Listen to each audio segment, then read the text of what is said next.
you have to be willing to respect the people that are involved in your transaction on a contractor basis, on a title company basis. Like, you have to be willing to respect those people's time as much as you respect your own. What's up, y'all? You're listening to the Carrot Cast podcast, the podcast with a funny name but a big mission. We help thousands of real estate investors and agents grow rock-solid mindsets, do better marketing so that you can build a business of freedom and impact. I'm your host, Trevor Mock. Let's dive into today's episode. What's up, y'all? Coming at you with another awesome episode of the Carrot Cast. And I've got a guest on with me. I should have actually had her on before I had her husband on, because she's the brains of the operation. And I'll introduce you guys to her here in a bit. But Brent Moreno, he's been on the Carrot Cast a time or two, been to Carrot Camp. Amazing investor. It's been really fun following his journey. But behind the scenes, his wife, she's an attorney, works with him on their various deals, and works with a lot of other real estate investors as well. And as we were diving in to talk about what are we going to do for content this coming season, one of the topics that kept coming up is we teach people all about how to generate leads and how to profit from those leads and how to do the online marketing and a lot of mindset stuff. But there's some nuances that customers would ask about, well, what do I do about this? Like this legal thing or this contract thing, or what about the title company or the attorney if I'm in an attorney state? And so we thought we'd bring on CC Moreno. I'll introduce you guys to her here in a second, who's an attorney. And she works, like I said, in the real estate market a lot. And so we're going to break down some of those kind of mysterious things that you might not know if you're a newer investor that you should know to help make your deals happen more easily, have a better streamlined process, better understanding of how the legal process of, let's say, wholesaling a property works. And we're going to talk about some other things a little bit that are some little news bites flying around the market of, will wholesaling be illegal in certain markets, and what might the future hold? And we don't have a crystal ball, but we'll kind of talk about what our thoughts are. But without further ado, CC, welcome on the Carrot Cast. Hey, thanks, Trevor. It's great to be here. Thank you for the invitation. I'm CC Moreno. I own Gulfview Title, which is a closing company in Gulf Shores in Orange Beach, Alabama. And then I also own the Moreno Law Group, which is I'm a closing attorney in Hattiesburg, Mississippi. So that's a little bit about me. As you said, my husband, Brent Moreno, is the wholesale hackers guy. Like, he's the deal bell guy. Like, everybody knows him. But I'm kind of, like you said, the brains behind the operation. And I'm glad to be able to share some of my knowledge and what I've learned, because they don't teach everything about investors in real estate classes in law school either. So, and I want to give you kudos too, CC. I'm really, like, energy attracts people, right? And you always have an amazing energy. So just want to give you kudos to that, to keep putting that energy out to the world, keep shining your light, because it means a lot, especially in the world that we're in right now, where there's just so much craziness going on. So keep doing what you're doing, putting the energy out there. We notice it, and I want to have others that are watching this or listening to this grab that energy from CC and have you guys put it out to the world as well. So thank you. It did not happen overnight. Like, I have not always had a great energy. It took a long time working and harnessing and trying to surround myself with positivity and good, and not having to dwell on the negativity. Like, so if you feel like your energy's not there yet, you're just not quite there, keep at it. Like, because it's a concentrated effort every single day. Because I could get up and I could complain and I could whine and I could say, oh, life has been terrible to me, and I could complain about all these things. Or I could get up and I could go out on my porch and I can see the water and I can hear the birds chirp, and I can put one foot in front of the other and just choose to have a great day every single day. I love it. So something that you might not know about me before we dive into the legal stuff is I once had a dream, CC, like a real dream, not me sleeping and I had a dream, but I had a dream for my life. And in college, I had a really amazing college professor. He was an attorney and a real estate investor. His name was Ari DeGroot. He passed away a couple of years ago, but it was just passionate about his craft. And it should have been like the most boring class that that you could ever imagine in college, like business law, right? and he made it really exciting and fun. And he would talk about the real estate deals that he was doing, and how the knowing more about the legal side of it can make real estate easier, and eliminate some of those things that people are fearful of. And so I dove down that path. I'm like, I'm going to be just like him. I'm going to be an attorney, and I'm going to be a real estate investor. And I got 50% of that right. I got the real estate part of it. And this can be completely unrelated. This is more for me to learn on, then we'll dive for everyone else. I flunked the LSAT test twice. So I'm a pretty good test taker, got a 4.0 in college, and I'm like, I should be able to get into some law school. I got waitlisted on one law school. I got rejected by all the other ones because I got such a bad score in the LSAT twice. So what was your secret there? Like, or are you just born to think the way that the LSAT was put together? Did you study some certain way? Oh God. At the risk of answering this question and ticking people off, I've known I wanted to be a lawyer since I was in the 6th grade, and I read Ruth Bader Ginsburg's biography. Like, I've known from that and have planned from that. But it's funny to me that you're the LSAT, because I'm a property lawyer. I failed property law my first year of law school. Oh, really? I failed property law my first year of law school. Of course, I stepped back and ended up getting a capstone in real estate. You know, I had a family emergency that happened the morning of the exam. So that played a lot into why I didn't do well that day. My aunt and uncle had got murdered that morning. But it's still, you say you fail property law and you become a property lawyer. It's like, how'd that happen? Yep. Well, you're here, and congrats, and I'm pumped to dig in with you, CC. So there's a bunch of misconceptions out there, right? And I'm just kind of reading through some of the notes because we want to make sure we deliver exactly what, especially the newer investors, but a lot of experienced investors can learn as well. So there's a ton of misinformation out there about closing attorneys, about the closing process. You're an attorney, you're a closing attorney. We'll kind of do our best to also help people that are in title states like we are here in Oregon. Where do you want to start? Like, what are the biggest pitfalls that people might come up against on the legal side of things? And we'll just dive in and teach people. So I have to give this one preface. I'm giving advice. I'm giving educational information. You're advised to seek an attorney if you need one. But with that said, people's contracts, like, it starts ugly on the contracts, because most of the time when I get first-time investors in my office, they bring in a contract. It's not properly filled out. The information is not there. It's just not.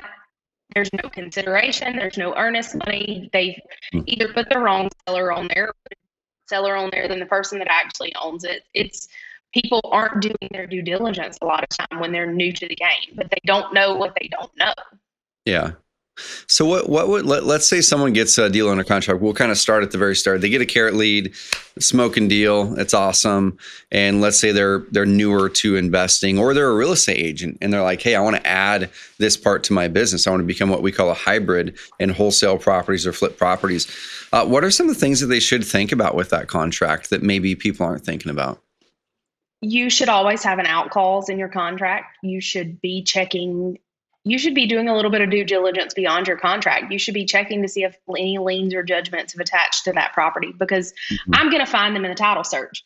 But you're going to pay me $175 to search the title and $325 to examine the title, and it's going to cost you $500 by the time you could have gone and spent 30 minutes digging around yourself and known and saved yourself the $500 to know if it was going to actually be a deal or not. Gotcha. So where do people, and I'm going to break it down in the simplest as possible. So if someone's never done this before, where would they go to find that information, the liens, the judgments, things like that? It's going to depend on your state and your county. Most states have an online lien registry that you just go pop somebody's name in there or pop the address in there, and it pulls you everything that ever has attached to that property. If you were in somewhere like Mississippi or Alabama, it's a little more rural. It's a little more not as up to date as most places. County records, because there is going to be a little old lady who has been doing it since the 70s. She's going to sit in there, and all you're going to have to do is ask her, where do I find liens and judgments? Because they're indexed by the sectional index, which is the same way deeds are indexed. They're indexed that same way. you're going to ask her, where do I find the liens and judgments? She's going to point you right over there. And all you have to do is go through and look and see if anything has attached to that property yet. Okay, cool. So here's something I want to toss out for people is like CC had mentioned, it's really important to know that part of it first thing, because let's say you get a deal under contract, you think it's a smoking deal. Hey, we're going to head to closing. You give it to the attorney. You can pay the attorney, like CC had mentioned, to do that work for you. But even before you get to that point, if you have someone on your team, or I think every investor should know how to do it themselves at the start for sure, just to know the mechanics of everything.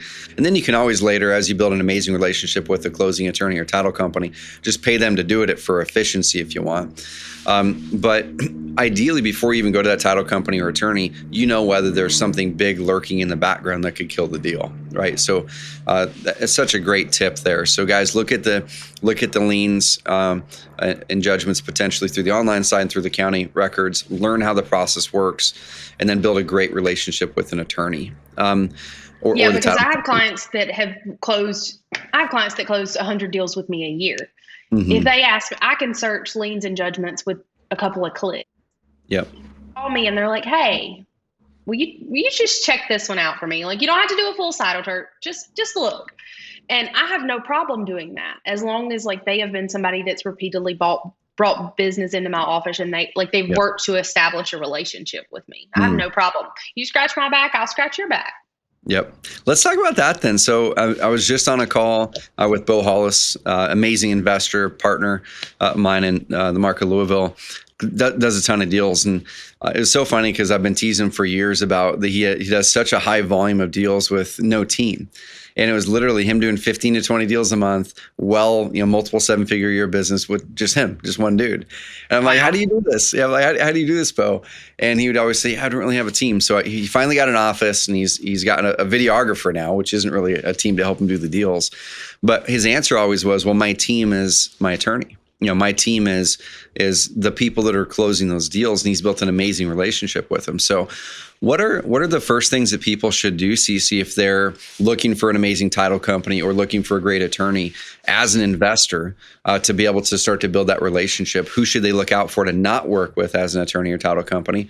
And what should they look for that might be investor friendly? Well, I can't speak for other attorneys, but I will say all you have to do is pick up the phone and call my office.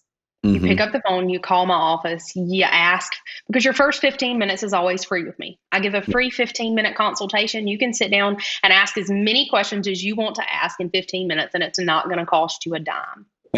Cool. So it literally requires minimal effort, but it requires effort. You have to pick up the phone. You have to be willing to do it. You have to be willing to set an appointment and stick to the appointment, because I've had wholesalers and investors that have called and they've made an appointment and stiffed me. They have stood me up. And of course that puts a sour taste in my mouth, because now you've wasted my time, like time that I was freely giving, but you've wasted it, wherein I could have booked someone else into that time. So you need to ask, do you work with wholesalers? Do you understand what wholesaling is? Because like I said, they don't teach this in law school. They don't teach this in property class. They don't teach this in CLEs. Like, you just don't get it unless someone that's in the side of it, because the realtors aren't going to talk about it either, at least most of them. Be willing to ask questions, be willing to pay for their time. And I don't mean monetarily. I don't mean my hourly rate. If you've got a question to ask me, drop by my office with a cup of coffee or a box of donuts, or drop by with something that shows you're making an effort to appreciate what I'm doing to help you. That's so good right there, CC, because I think a lot of investors, especially newer ones, they're looking at it as a transactional thing. I'm going to try to find an attorney or a title company who's going to be able to do this as cheap as possible, and I'm going to get it to them and get out, when instead it's not that, right? Like I've even done things many times. Here's a good example. So we have a building in town we're renovating. We needed to put a new heating and an AC unit in this commercial building. And all that stuff's backed up right now, like trying to get all the units in and everything. And our tenants need heat because it's starting to get cold, and it's a big space, older building. And the guy actually ended up just saying, hey, you know what? I can go down there and see if I can fix the heating portion of that unit today.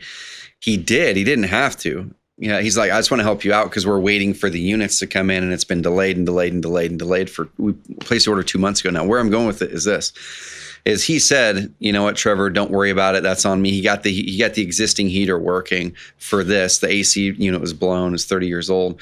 But I said, Dave, dude, send me a bill for this. Like, I'm not asking you to do this for free. Send me a bill. I'm like, no, I got it. I was only there for 30 minutes. Dave, send me a bill. Like, I want to pay you for this because I appreciate you doing this. And it's going to build that relationship. That makes all the difference in the world. I will tell you, I deal with people all the time that want something for free. Yep. They want to just come in and they want me to run title. I currently have $4,000 outstanding in title work that people are never going to pay for because they've called and they've brought in contracts and they've ordered title. I have no problem eating title work if you make an effort. Like, if you try to pay me, I have no problem eating it. It's the people with the expectation that they don't have to pay for it, even though they've asked for something to be done, that a lot of people hate. And I get it. I don't work for free. You don't work for free. Wholesalers don't work for free. You have to be willing to respect the people that are involved in your transaction on a contractor basis. On a title company basis. Like, you have to be willing to respect those people's time as much as you respect your own. And it's relationship stuff, guys. So once again, I think the big lesson here that CC and I are hammering in on is when you're looking for that attorney or title company, you are looking to build a long-term relationship. Because here's an example on a deal that we closed out in Louisville not too long ago. It was a really hard one. It was one that they actually needed to make something happen that they'd never made happen before. But what did Bo do at the final hour? Because something happened to his buyer. The final hour, he calls the closing agent, and basically they do something that they never could have got done if you had just built that relationship with that person. If you were coming in the door first time, you never would have been able to get moved all the way to the front of the stack on the last minute notice to be able to make that deal happen. And so, guys, build those relationships with that. And CC gave you guys some good tips. Show up on time if you set an appointment. Really make sure that you're not looking to get something for free. Make sure that you're making a relationship that's mutually beneficial, and you're not trying to just get their advice and go, well, shoot, I didn't close the deal, so I'm not going to pay them.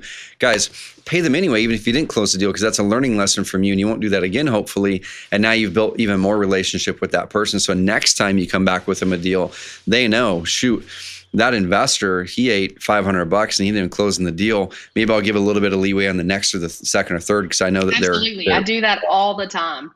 I do that all the time. I had a client reach out to me yesterday. She was like, hey, I know this is short notice, but how quickly can you close this? And I'm like, well, how quick do you need it? She was like, by Monday? And like, mind you, this was Wednesday afternoon. And I'm like, give me 30 minutes. My usual abstractor is like way backed up right now, but give me 30 minutes. Let's see what I can do. We're closing it Monday at 11 o'clock. I love it. I'm willing to bend over backwards for the people that respect what I do. I love it. So CC, you've got a couple docs that you sent our way, and I think these would be crazy valuable for people. Guys, we'll probably link them up in the show notes. We'll put them over somewhere, but let's kind of go through them. So you had started kind of diving into, if we're going to pick up the phone and call a closing attorney or title company, here's some questions to ask.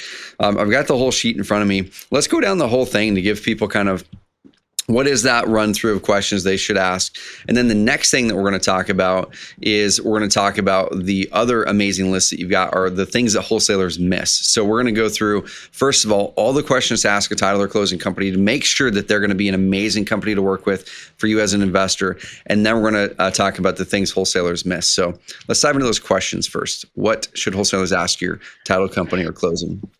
First thing up, it seems like a relatively simple question, but it hardly ever gets asked. Do you work with investors frequently? Because there are a lot of title companies and closing attorneys that are machines. They're factories. They're as many they can get in the door and as quickly as they can get them out the door. They want standard residential transactions with realtors involved. They want it to look the same every time. They want it to be dry and cut, and like they just want it to be plain.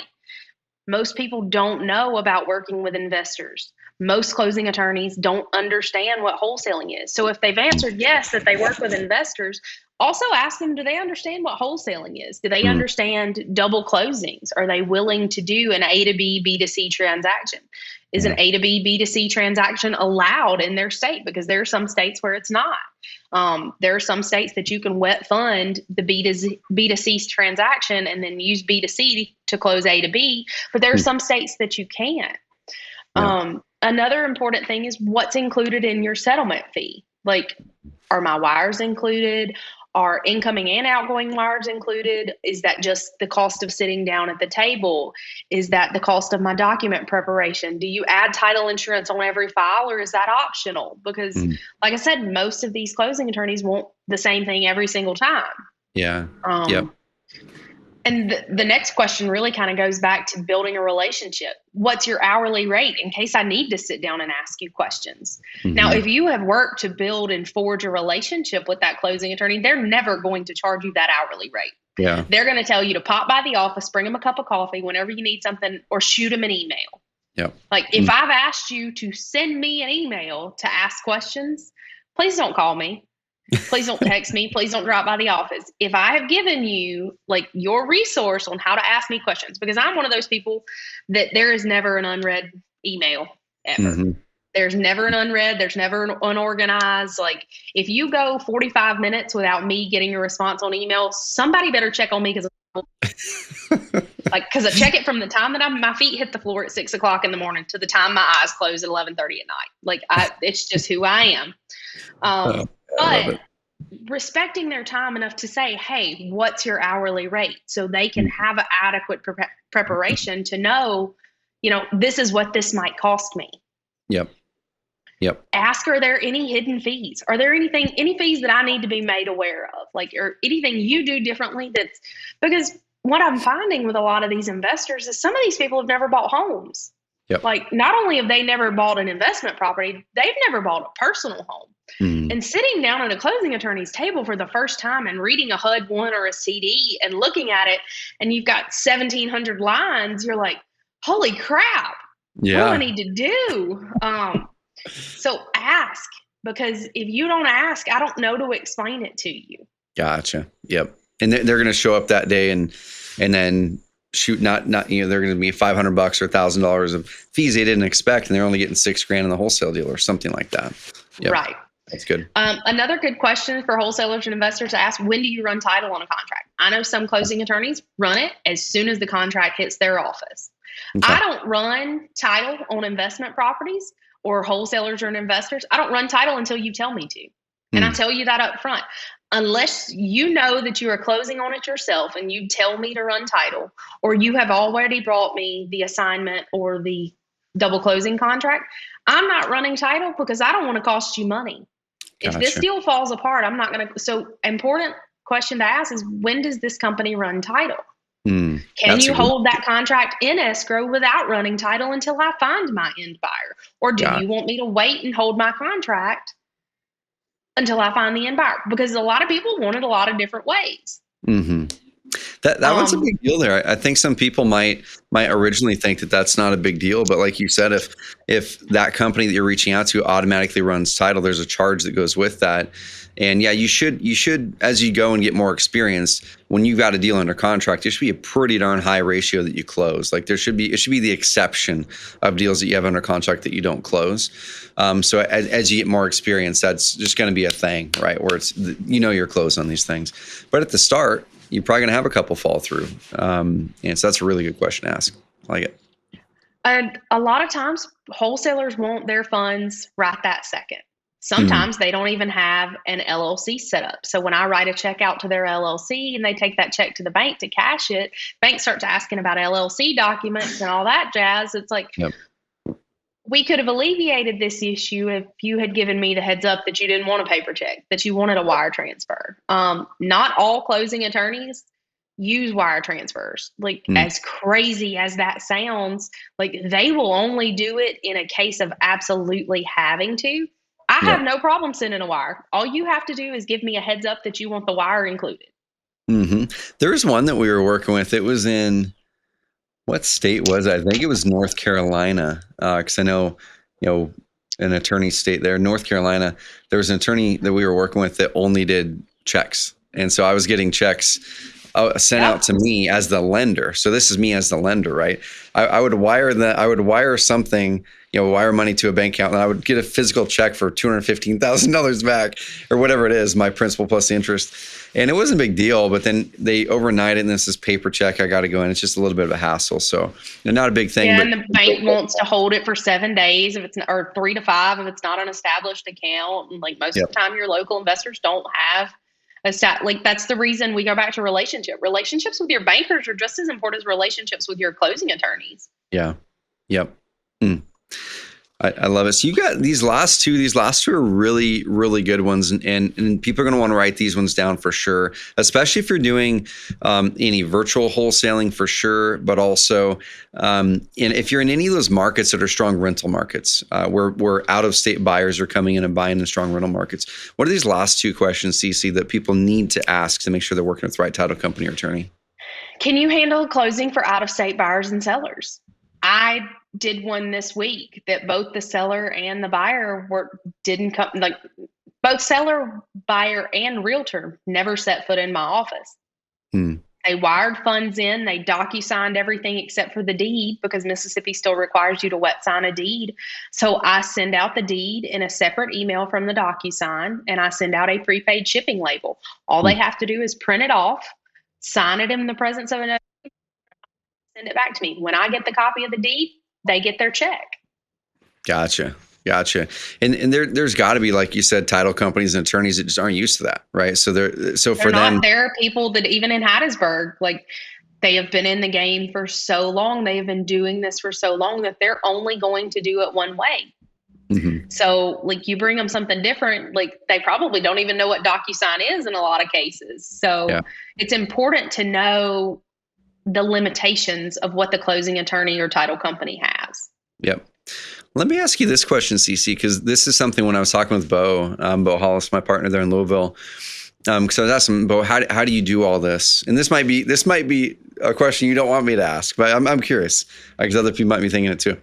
So I said, how do you do all this? And he said, well, I can't remember if Louisville's a title state or an attorney state, but I'd say, how do you do it? And he said, as soon as I hand the contract over to title, essentially, I guess, then they take care of everything else. He's like, I don't pick up the phone and call the sellers at that point. They do. They arrange time with the sellers. They arrange time for the closing. And it's just all baked into what he pays. Is that normal? Or is that more like the Bo Hollis deal because he does 20 deals? That is a Bo Hollis deal because my investors, I'm going to charge you more to do it. And most of the time, the wholesalers and investors want it on the cheap. Like they want it as cheaply as possible. Because if I have to spend time tracking down your buyers and your sellers to schedule your closing, to make sure everybody's there, like I don't have a problem getting your mortgage payoffs as long as you get me an authorization to release information. Like I have no problem doing any of that. But like if you want some money in this, you need to have some skin in the game. So Bo is very lucky is what Bo is. And you can look at it this way too, guys. So it's either you spend the time doing, which in the early days you would be that person. I think everyone listening to this, if you're a newer wholesaler, you're an agent, you're going to start getting your first wholesaler or two done or a flip. You should learn how to do all that. You should make the calls to those sellers, make the calls to the buyers, make all that happen so you can see the logistics that are required to make it work. And then as you grow, oftentimes people hire a team member, a transaction coordinator or something like that that's going to do that. And so for Bo, he's chose to not do that. And I'm sure he does pay extra money to the attorney or title company for that. So either way he's paying. Either you're hiring a transaction coordinator or you pay this firm more money to do that. So guys, just know you're investing somewhere.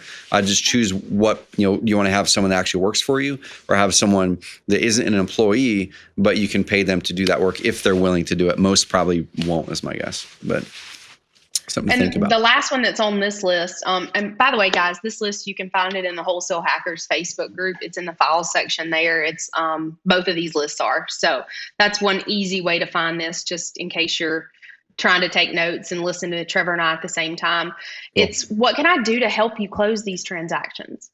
Because if you make it's as I go back, it's minimal effort. Like Mm-hmm. you trying to help me makes all the difference in the world. You Mm. making sure that the pest inspection is done and I've got the invoice that goes on the HUD, or you making sure that, I have the authorization or the payoff. Like you putting in minimal effort makes the difference to Mm. your closing attorney or your title company. What are some of those things you brought up? A couple of them, having the pest inspection invoice, and what are some of the common ones that make your job harder that some of the investors listening to this could make sure they're thinking about in their next deal?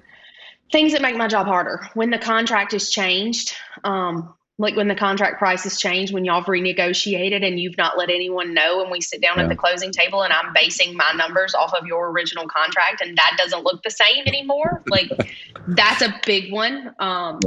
Wholesalers and investors not checking the HUD when I send it out. When I send it out 24 to 48 hours before closing and I ask you, hey, take a look at this. Let me know if we need any corrections. Let me know if it needs any changes.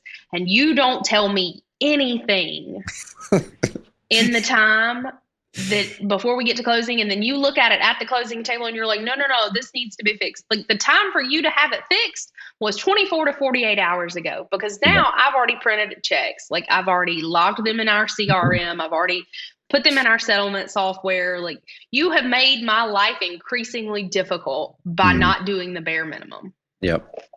And then once again, go back to relationship. If CC had time to serve one client that was, you had enough time to serve one client that needed a rush job in, whatever, she's going to choose the one who has built a good relationship, who answers the questions, who does things in a clean way. So guys, this is just where you can't treat that person as just a vendor. They're a partner, because they're going to be able to get you out of a pinch from time to time when those happen. Because you don't get paid if my paperwork's not right. Yep. Exactly. A lot of times wholesalers and investors forget that. Like you don't get paid if I can't make all the numbers line up. Yep. I love it, guys. So we're going to give you those two checklists. We went through the first one earlier in the call, and then this list here of things to ask. We will probably put them in the show notes. What I would encourage you guys to do is go to Facebook, like CC had mentioned, look up the Wholesale Hackers group. That's Brent and CC run that group. Amazing group. Lots of Carrot customers in there as well. They have other resources in there in addition to the printed versions of these checklists. But one thing I want to do, CC, in kind of the final moments, I want to let you have a chance to close any open loops that we haven't talked about with the real estate transaction. Then I want to talk for 5 minutes or so about some of the laws that we're seeing come down, or ordinances that come down that people should be aware of. But is there anything else in the real estate transaction that investors or an agent who's going to start wholesaling, become a hybrid, should be aware of that we didn't talk about yet? You should 100% of the time have an earnest money deposit. Okay. 100. You will hear wholesalers, you will hear seasoned investors say that an earnest money deposit is not required. But in the basics of contract law, you have to have an offer, acceptance, and consideration. And consideration is something of tangible value in a bargained for exchange. Okay. You have to be giving up something, and it's not just a promise. Like it's not just a promise that you're going to purchase this house. Because if it ever comes down to it and two people put a contract on a house at the same time and one person has earnest money and one person doesn't, the person that has earnest money, their contract is going to be good in the eyes of the court versus the person that doesn't. Gotcha. So I don't care if it's $1. I don't care if it's $5. I don't care if it's $20. I tell my investors, put $100. Like $100 is enough in Mississippi. Yep. It's probably going to change in every different market, but in Mississippi, your average house price is $150,000. $100 is a lot of money to some people. It's enough to convince someone that you have skin in the game. And when you are putting that with your closing attorney and like they can call and verify me, that gives people a whole lot of comfort that you're actually legit and you're not a fly-by-night scammer. So here's one of the big things, and I love that you're saying this, CC, because one of the big things in this industry, guys, and then this will kind of segue into some of the law talk on some of the potential laws changing and ordinances and stuff, is the wholesale industry. I was at this event probably 3 or 4 years ago. An amazing agent, love her to death. She's one of the top agents at a big, growing brokerage. Amazing influencer in the space. And she just really didn't really know a lot about the wholesale side of the business. She'd always been in the retail side. And we were talking about what we do for Carrot, and she's like, "How are you guys getting so many sellers?" I said, like, "That's just what we do. We're marketing for people who likely don't want to sell on the retail market, and here's a number of reasons why." And she goes, "Oh, that's kind of like the underbelly of real estate, right?" I'm like, "The underbelly of real estate? No. It's like the other side of the commodities market. Any commodity has a wholesale and a retail. If you look at groceries, if you look at, whatever it is, cars, you go down to the car lot, you're going to buy a car retail, but then very next they're going to say, would you like to trade in this car? They're buying your car wholesale, and then they're going to go sell it retail. So every commodity has that. And the reason I bring this up is over the years, because there have been so many people reading the book or watching the training, then going out there and making offers with the full intent to not follow through with it. If anything at all pops up, it gives the industry a bad name. It becomes the underbelly of real estate at that point. I think we're starting to climb out of it. I think we have a lot more professional operators that are really bringing the credibility and trust up because they have to, because you have iBuyers coming in like your Zillows, your Open Doors, your OfferPads, who are elevating the credibility of the industry, and everyone else has to step up. And so going back to that earnest money deposit part of it, this is just for me. If you can't even put $100 down on a darn deal, for me, that indicates that you likely have a very high propensity to not close that darn deal because you don't even trust yourself, whether you actually can even put $100 and lose $100. You can't even bet $100 on yourself. Exactly. Guys, put the earnest money down and close the darn deals. In the early days, yes, you might have one or two that fall through, but take that as an anomaly and say, what did I learn from this? And the most successful investors I talked to today, like Bo and a bunch of other ones, they're like, if we put a deal under contract, we will close. 100% of the time, if we put it under contract, we will close. And I want you guys to step in with that same mindset, which means before you do what CC mentioned at the start. Look for the judgments, look for the liens before it's fully under contract. Okay, see if there's any things that are to jump up and bite you there. Make sure that you're learning the market better and better, so you don't offer way too much and then you try to sell it and you can't sell it because you didn't do your homework up front. Now, I understand that will happen in the first couple. Okay, let's be real with that. It will, but have the intention to have that not happen as soon as possible and step into closing in every single transaction you put out there. And be upfront with people. If your deal is going to fall apart and you know it's going to fall apart, tell your seller. Don't drag them on to the last possible second. Don't wait to the last day of your due diligence period to decide to cancel, because not only have you wasted your time, you've wasted the closing attorney's time, you've wasted the seller's time, you've wasted a contractor that's probably come out and looked at your property and gave you you've wasted a whole bunch of people's time. Yeah. And once you build that bad reputation for wasting people's time, a lot of people don't want to do business with you. 100%.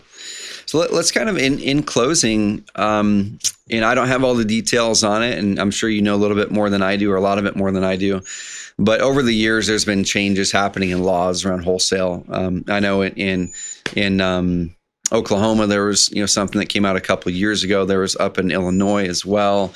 The latest is some ordinances, like you were mentioning earlier, from the city council in Atlanta. Without going to the details and nuances of each one, because they're all a little bit different, is there anything that you see or expect coming down the pike with relation to wholesaling that people should be aware of as it comes to law changes? Are we going to see more of them, do you think? I think we're absolutely going to see more of them, because we are seeing a whole lot more. We are seeing a flood of unscrupulous investors. Yep. You are seeing people that are taking the shotgun approach and putting everything under contract and only closing a select few. And that one person builds a bad name for a lot of people in the industry. Yep. So when things like that happen, like so-and-so's grandmother, and so-and-so might happen to be a state representative or a senator or a local city councilman, when you screwed their grandmother over, or their uncle or aunt or whomever, they have a vested interest now in stopping people like you. Now, you might be the only bad wholesaler, bad investor in 500 miles, but it only takes that one bad transaction, that one bad deal falling apart, for an ordinance just like this one in Atlanta, because it's not even a law. Like it's an ordinance, just as if a street parking ordinance exists. And the victimized person has to go before the city council and bring it before the city council, at least through my understanding. Yeah. And it's not a judicial thing. It's telling on people that are doing bad business. And that only comes, ordinances like what happened in Oklahoma and Illinois and what's happening in Atlanta right now only come after people have repeatedly done bad business, after people have gotten their names out there, after attorney general investigations have started. Like, and if we can alleviate that, if we can get the bad apples out of wholesaling and investing, I don't think we're going to have any more issues. But I think the reality is you're not going to get all the bad people out. And by not doing so, by people doing bad business, you're going to get more legislation, probably even not right now, probably not within 5 years, but within the next 10 years. I expect licensure to occur in some states for wholesalers. You're going to have to either have a real estate license or a real estate license adjacent to do what you've been doing. Mm-hmm. And I actually support that. I've been a big, I call it hybrid, because we're trying to drive people towards that model, not just because of the ethics part. That's a big part of it, that you are bound by a code of ethics. Now, it doesn't mean that there aren't a number of unethical agents. Like there were some in California a year or two ago that were taking some people in big ways. And also even through this last couple of years of the price run-ups, I see agents talking about ethics of investors. But guys, I honestly think that there's going to be some big ethics issues over the next 3 to 5 years from the fallout of so many people probably way overpaying for properties, when agents are saying submit these deals with no inspection, with no this, with no that, with no this, with no that, and the agent was suggesting them to do that. I don't feel that's in the best interest of that buyer to go into this transaction. And there's already lawsuits being happening right there, where the agent's like, hey, now. Yeah, write the letter. Even in the state of Oregon.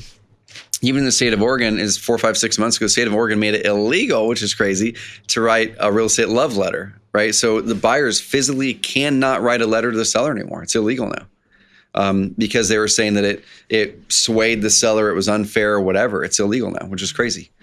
I mean, there's a lawsuit occurring in Florida right now. A real estate investor that was a real estate agent that was dual agency on a transaction. He was doing a highest and best sale for a seller. And a guy put in an offer through this agent. So the agent was dual agency, and he put in the highest offer, and the agent cherry picked out of the offers and did not go with the highest one. And now the agent, now the broker, now the national brokerage is being sued by both the buyer and the seller in this transaction, because the seller approached the buyer after the fact, or the buyer approached the seller after the fact and said, hey, why didn't you take my offer? I saw you sold it for $250,000 less. And he was like, what are you talking about? Like, they had no idea because the realtor just did not convey the information. Guys, so there's bad apples everywhere, and I'll kind of wrap this thought with this is I really am going to keep driving that action that if you're a wholesaler out there, I really think you should consider getting the license, not just for the legal part of it, which I think, like CC said, eventually there's probably going to have to be some sort of requirement there anyway, but also for the reason that we've talked about so many times, for the business model side. Because if you have a license, you don't have to be an agent. Like, you don't have to go out there and show houses and hop in people's cars and show 35 houses to make to get a commission. You have the license, then you work with the agent who wants to do all that stuff, who wants to list the house, who wants to do those things. And now you can take those retail leads, which is about 80% of the leads that come through Carrot websites want retail, maybe 70%. And so rather than throwing those 70 or 80% of the seller leads away and only taking the most motivated to close deals, you take those 70% of leads and then you get them over to the listing side with your partner agent, and you get part of that commission. And it can make it so you can actually add an income stream to your business at the same time as you're liquidating all of your marketing costs. So we have people like Keith Sant, client of ours, all of his marketing. Keith is the best dude ever. All of his marketing plus some is all covered by his retail referrals. 100% of his marketing is covered by that. So then all of his wholesale money is all profit. So guys, for the ethics side, where we're going, law side, just be prepared. Step into that. You're going to get some good benefits. Will it? Does it require you to do certain things you wouldn't have to do if you didn't have a license? Yeah, it does. But I think in general, it leads toward a better experience for the end seller, which is going to help you win at the end of the day as well. So, CC, any final parting words before we wrap this episode of the Carrot Cast? Make sure that who you are talking to actually owns a house. Mm, Don't put a house under contract. Do your due diligence. Use something like DealBell, yep. dealbell.io. Find a comprehensive report. Find their family members. If you're having trouble, do your skip tracing. Like, put in your due diligence Mm, and make sure that the person you are contracting with, because I've seen some investors, put $5,000 worth of earnest money and hand it over because they don't know that it needs to go to the title company, but they've yep. handed it over to a seller who's not actually the owner of the property. So make sure you are using the resources that are out there for you. Make sure you're skip tracing. Make sure you are, check an ID. Don't, because I'm going to check an ID when they come in to sign for it to be notarized. Yep. There went my last AirPod. But I'm going to check the ID when they come in for. So don't feel uncomfortable in verifying someone's identity. Mm, Like, make sure that who you are talking to is actually the person you need to be talking to. That's an amazing tip. Really, really good. I love it. Well, CC, I appreciate the time today, big time. If people want to reach out to you, I guess, number one, do you do business in any other states other than Mississippi? I'm in Mississippi and Alabama. Okay, cool. I do not hold a law license in Alabama. I'm part ownership in a closing firm there. Okay. But I'm happy to answer questions. If I can't answer it, I most likely know an attorney that's where you are, that's Yep. in your state. There are several fantastic realtor-friendly attorneys and real estate investor-friendly attorneys that are out there to help you. All you have to do is reach out to me. You can find me on Facebook. You can find me on Instagram. My Facebook is CC Moreno. My last name's hyphenated because my law license carries my maiden name. But my Instagram is CC Moreno ESQ. Email is cc@morenolawms.com or closings@gulfviewtitle.com. If you have questions, please do not hesitate to reach out to me. If I can help you, I will. If I can't help you, I won't hurt you. I love it. And guys, we'll give the 2 checklists that she had, the questions to ask the attorney or the title company, and then I think it was the mistakes that investors often make or the things that they miss. We'll put those in the show notes, but you guys should also go to Wholesale Hackers Facebook group if you're wanting to learn how to wholesale better, connect with all the amazing investors over there. A lot of them are our clients. Her husband, Brent, like I said, runs the group with CC, and they do some great stuff. So, CC, I appreciate you hopping on here. Tell Brent I said hey for me. Exciting seeing what he's doing at DealBell, and I'm excited for you guys and what's in store for the next year. So thanks for investing. Absolutely. Thanks for inviting me on, Trevor. I appreciate it. Awesome. Guys and gals, go follow CC. She gave you the handles.